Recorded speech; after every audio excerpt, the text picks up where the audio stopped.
worked out very, very well. With regard to health education and biomedical research, we strategically aligned all of our health programs into a single division of health affairs. It allows us to take advantage of our partnership with what was the East Texas Medical Center, which was merged with our hospital facilities here into a single unit.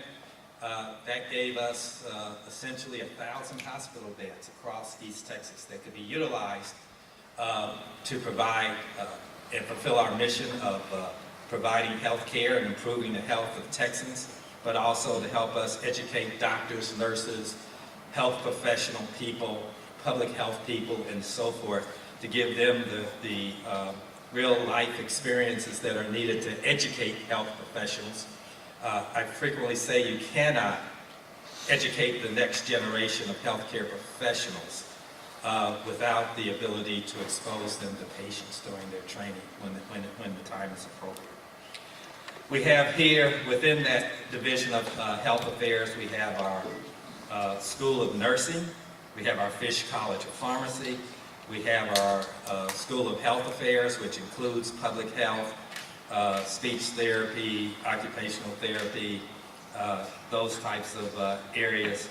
And of course our School of Medicine, our new School of Medicine, which we're so excited about. We've had so much support from the UT System Board of Regents, as well as the community. In fact, we would not have a medical school here in Tyler if it weren't for the proceeds of the sale, the East Texas Medical Center Foundation, providing us with an $80 million gift to get the medical school up and going. And that way, we didn't have to go to Representative Hughes to get the Texas legislature to get us started. We had that gift to get us started. He brought his checkbook. Well, there are other things we need from him. And by the way, he was wonderful for us during the legislative session of helping us achieve some mission-critical support for our pharmacy school, which really needed that, as well as additional support to allow us to have an expanded nursing program that's going to address the need for critical care nurses in critical care areas, flight nursing, CRNA program for nurse anesthetists. All these were critical workforce shortages that were in place. And really the COVID crisis brought that to light and caused us to realize how far we were behind with regard to workforce education and training people. So that's my sort of brief introduction. UT Tyler's about health. Over 60% of our budget is that, so it's about health and it's about education, and we bring the two together. And both of them are highly regulated, which we could use some benefit there with reducing some of that overregulation, and help in issues like graduate medical education, which is also something that's very important. Training, the residency training, so that we have the professionals that are out there. And maybe Dr. Eloise here can just tell you about our new residency training programs. Yeah, good morning, Senator. What a pleasure to have you here. Thank you so much. We're honored to have you here. The honor's mine. Obviously, you know that graduate medical education is something very key for us here. I always remind ourselves that the goal of our graduate medical education is threefold. One is to train to residency and keep them. That's the key one. And we've done very well, Senator. We've done very well there. Our family medicine program, for instance, 30% to 40% of those that we train, we keep them right here in this state. Fantastic. We do that so well. So that's something we're very happy about. The second reason for graduate medical education is to help us improve healthcare here.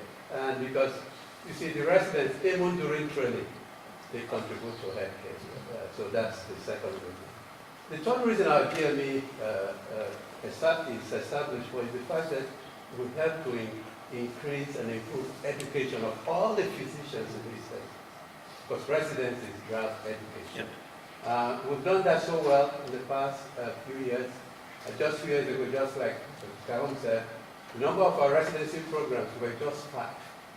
Today we have 18 approved programs. Wow. Because of Dr. Kaum's leadership. So In summary, that's what we're doing. Our emphasis is in primary care, and certainly now in mental health care, we have 3 psychiatric-related residency programs to help us address all these issues, primary care, and certainly we've not forgotten the specialties as well, cardiology, hemonc, and all that, but certainly primary care, because we want to improve health care in these segments, and then mental health care, because of the enormous problems that we have. So let me ask you, where you're from originally? I'm from Nigeria. So my wife, Heidi, lived as a little girl in Nigeria, and also Kenya. Till I say that. So her parents were missionaries. Her dad's a dentist, and her grandfather was a physician, spent 34 years as a missionary in Africa. So she has a deep heart for the continent. Senator, you want to make a couple of comments? Well, I'll let Dr. Calvin finish, and then I'm happy. No. I was just gonna, we can do it in 30 seconds. Just want to mention the new nursing addition that we're building on the main campus there. And so give them a quick update on where nursing is these days. The new nursing programs, and welcome, thank you for being here today. The nursing programs are growing, but we're out of space, so thanks to support from the legislature, and we are now putting an addition on our building, which will create How many nursing students do you all have at any one time?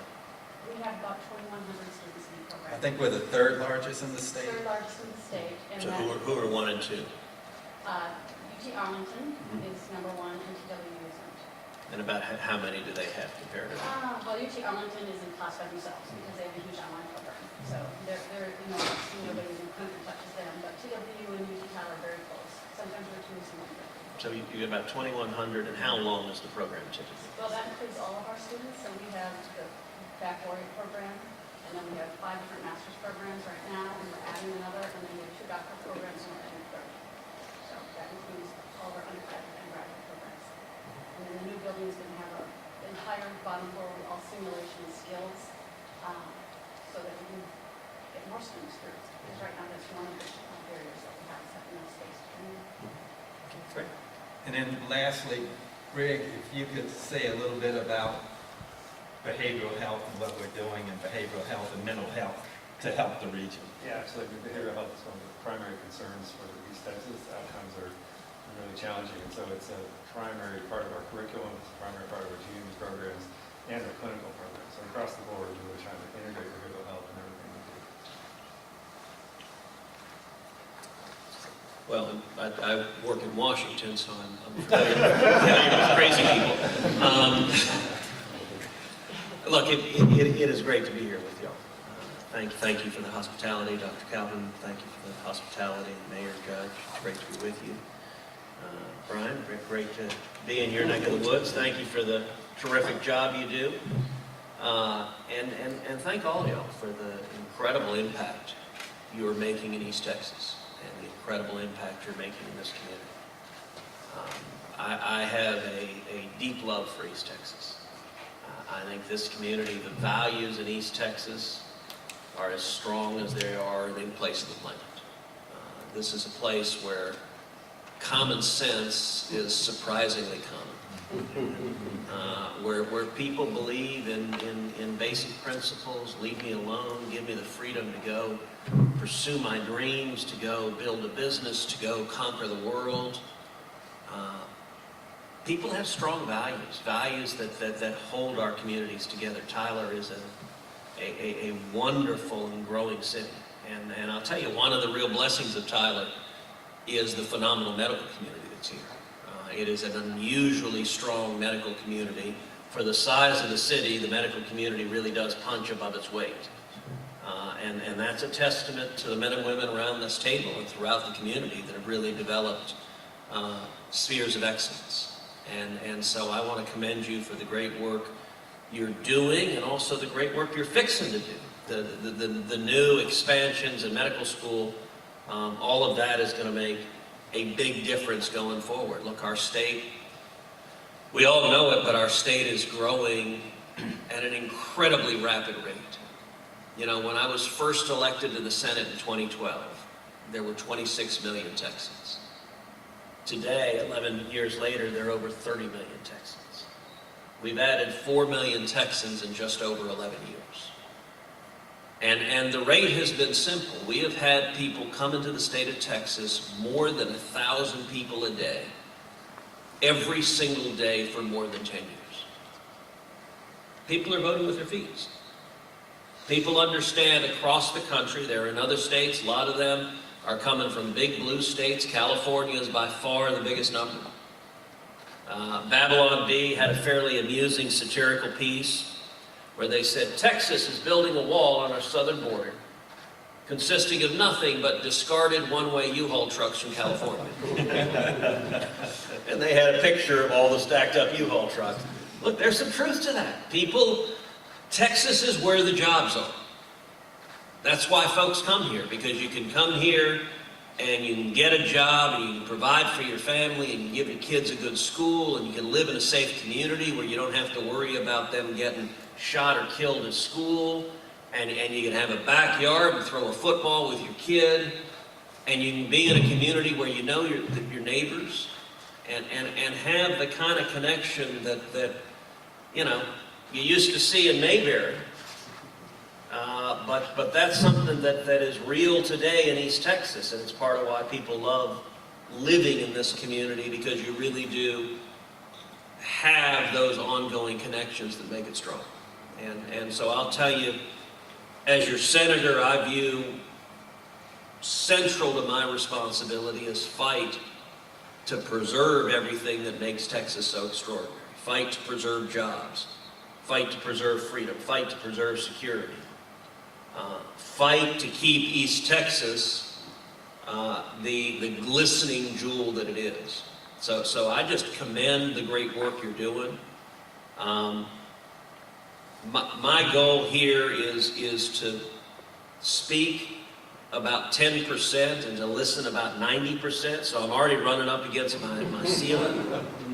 But really what I want to do is I want to hear from y'all. I want to hear from you about the challenges you're facing. I want to hear what's exciting about the growth.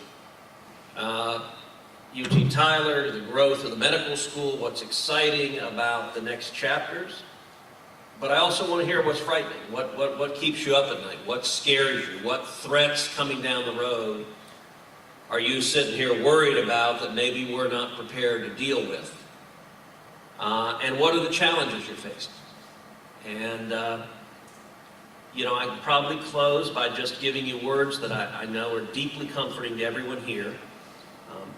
I'm Ted. I'm from the government. I'm here to help you.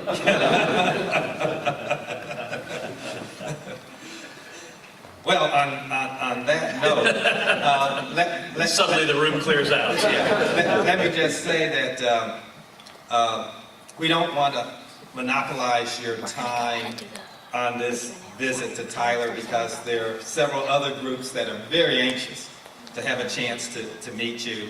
But Matt Cope and I frequently go to Washington and to the Capitol, and there are issues that are critical to higher education and issues that are critical to healthcare delivery that we would love to meet with your staff about, as well as have a few minutes to talk to you about from time to time. And so if we have an invitation to always come visit.